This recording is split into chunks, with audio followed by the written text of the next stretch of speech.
Secret Handshake Productions presents Hingus, Pingus, Fungus, and Dungus, an original audio drama for children. Chapter 2. Blaine and Reed Want Justice. Blaine and Reed spent the following 2 days doing nothing but sitting on Reed's grassy patch, scribbling ideas for getting Barlow's stolen ball back. And, after a full 48 hours, nothing. Smarter specimens would have given up at this point. But Blaine and Reed were particularly stupid. The motivation still doesn't make sense. We never see him outside playing with the ball. Why would a man steal a ball if he wasn't going to play with it? Maybe he plays with it inside. He's got a big house. He can probably bounce it around without knocking anything over. That's true. And he lives alone, so he doesn't have a mom to tell him not to do that. Exactly. The only problem is, if he doesn't bring it outside... That means we have to go in. Oh, boy. How do we do that? That's what I'm trying to work out. But we've only ever watched Dungus's house. We don't even know how to get in. There's a lot we don't know. This is impossible. Who would have thought it would be so hard to plan a heist at 12 years old? I don't even know where to begin. Oh, I have an idea. What's that? Raven Rutherford raises chickens, right? What if we borrowed a few baby chicks, trained them to sneak into Dungus's house, and sent them up to extract information for us? You're proposing we train baby chickens to perform covert ops missions? Yeah, they could be our scouts. You want to march a handful of baby chickens into a taxidermist's house? Oh, yeah, I see the problem. Points for creativity, buddy. I'll keep that in mind in case we ever have to steal some seeds. What are you doing? Don't do that, Randall! We're in the middle of something. Can't you just leave us alone? Don't tell me you guys are still hung up on your friend's ball. Why don't you just move on and accept nothing you do matters like normal people? Randall, shouldn't you have a problem with the way things are around here more than anyone? How can you, as a bully, stand to be put down by the foul four? Because I know where I stand on the bully food chain. Look, way down here, among the dirt, that's whelps like you. Above you are the bullies, like me, stronger and all around superior in every way. Can you even spell superior? Not the point. Above the bullies, above everything, is the foul four. I bully the miserable minnows like you, and I keep my head down around the bigger fish. What a sad outlook on life. Ow! You guys don't get it. That's what we said! What are you two doing here? We heard what happened to Barlow. We thought your reaction would be funny. So, here we are. Look at their notebooks. If I didn't know any better, I'd say they were planning some kind of heist. You better not be. If you idiots think what Dungus did to your little friend was bad, just wait till you hear what they do to people who have actually wronged them. What do they do to those people? They haven't even heard the stories. And they call themselves experts on the foul four. What are you talking about? You have no idea what you're up against. What are you doing? Enlightening you. Where's that thunder coming from? Suspend your disbelief, moron. In Hingus's ice axe factory, he has a great big freezer that he uses to test his axe's durability in the cold. Rumor has it that if you go all the way to the back, you'll find former dissidents frozen in the ice. And he always sniffs out dissidents. He is the smartest of the bunch.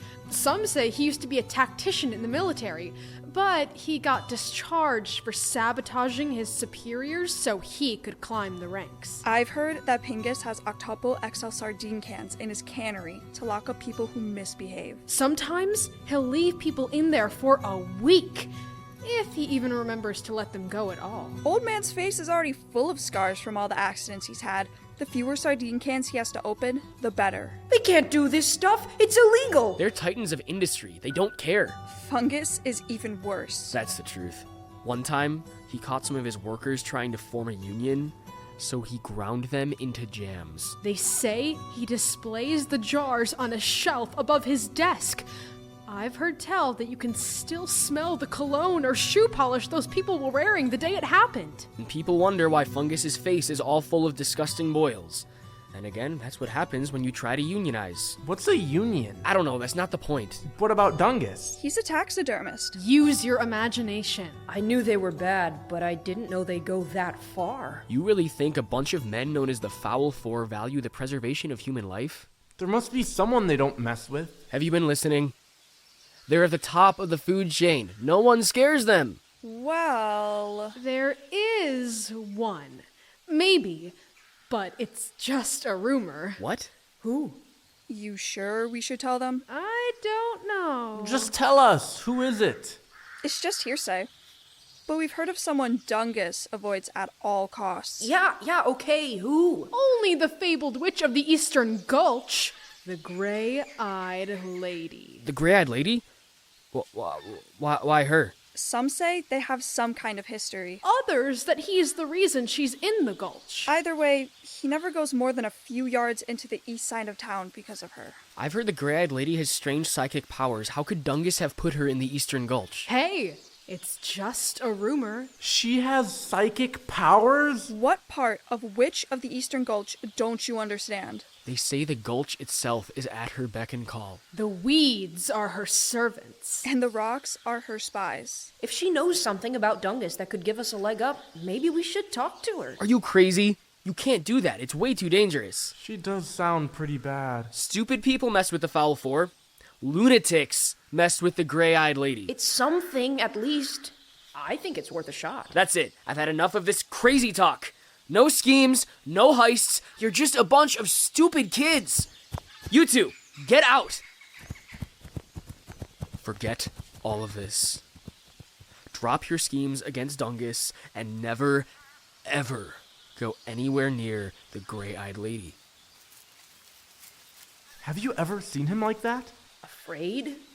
No, never. Maybe he's right.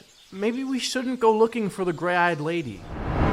I can't believe we're looking for the gray-eyed lady. We'll be fine.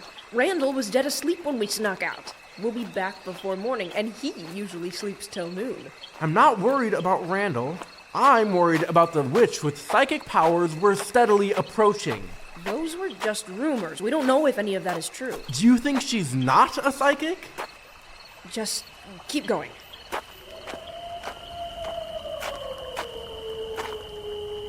As Blaine and Reed trudged through the gulch, it slowly felt more and more. How best to put it? It swayed. It breathed. It was alive. Reed? What? Is it just me? Or is this getting weird? Yeah, it's definitely getting weird. Just try to ignore it. Keep going.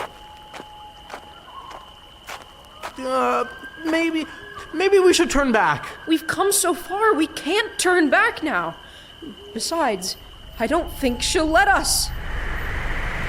Suddenly, the whole gulch swelled. And all around them, everything seemed to come alive. The vines whipped at them, casting them further in. The rocks rolled out from under their feet, sending them deeper into the dark. And then... The whole gulch seemed to become the Foul Four. The gelatinous moss beneath their feet scrunched into Fungus's boil-filled face. The earthy walls of the ravine on either side morphed into Pingus's wrinkly, scarred visage. The stumps of trees laughed at Blaine and Reed with Dungus's portly face. And the warbling river turned to look at them with Hingus's narrow eyes. It's them! This can't be real! Do you really think you can stop me? Don't listen! Just keep moving! We can take whatever we want. We own this town. We own the people! We own you. We Own you. Reed! This is crazy! We should turn back! Look what we're up against!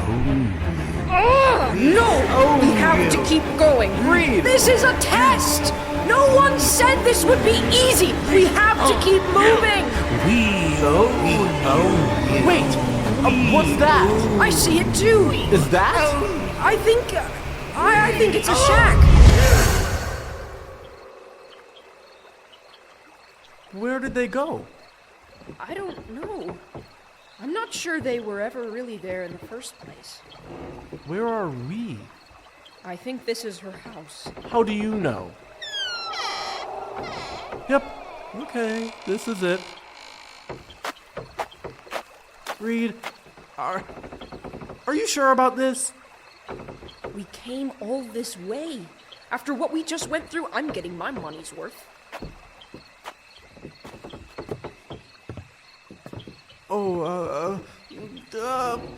Wait for me!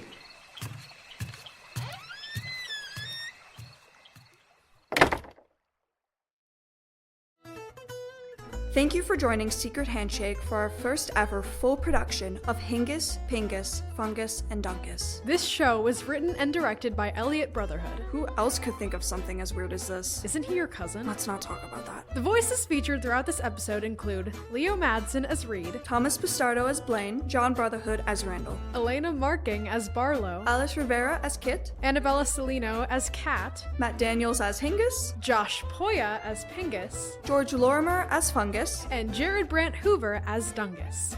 This production was made possible with the help of Vanguard Productions. We loved your production of All Is Calm. We're thankful to them and to everyone who supported this audio drama. See you next week.